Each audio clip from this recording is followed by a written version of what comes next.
Ada satu sosok yang jarang kita dengar tangisannya. Bukan karena ia tidak sedih, tapi karena ia memilih diam. Ia menangis tanpa air mata. Ia menahan perih tanpa suara. Sosok itu adalah seorang ayah.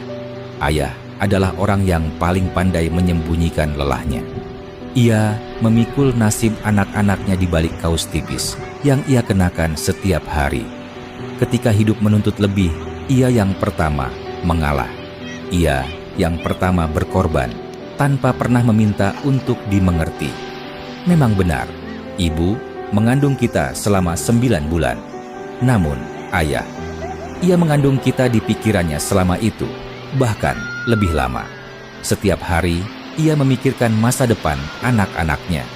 Tentang sekolah, tentang biaya, tentang kehidupan yang mungkin tak pernah sempat ia nikmati sendiri. Saat semua orang di rumah mendapat sepatu baru, ayah diam-diam menyimpan sepatunya yang lama.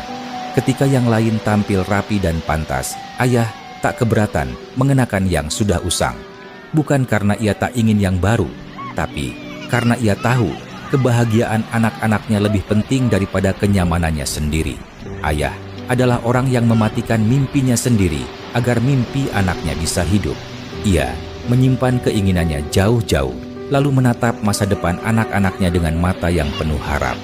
Ia bangga, meski sering tak terlihat.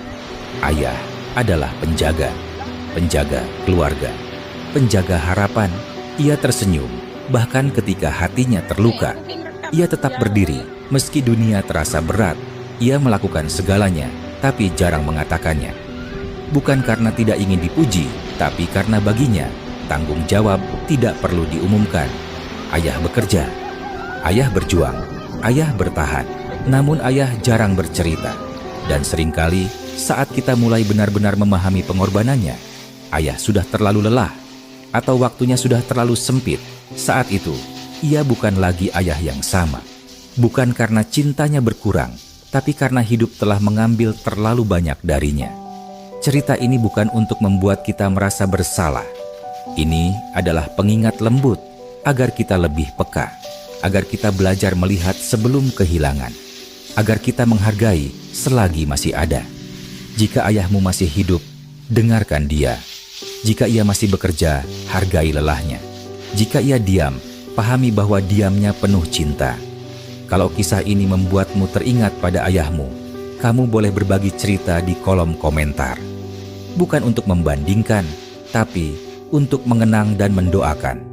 Dan jika kisah-kisah sederhana seperti ini membantumu lebih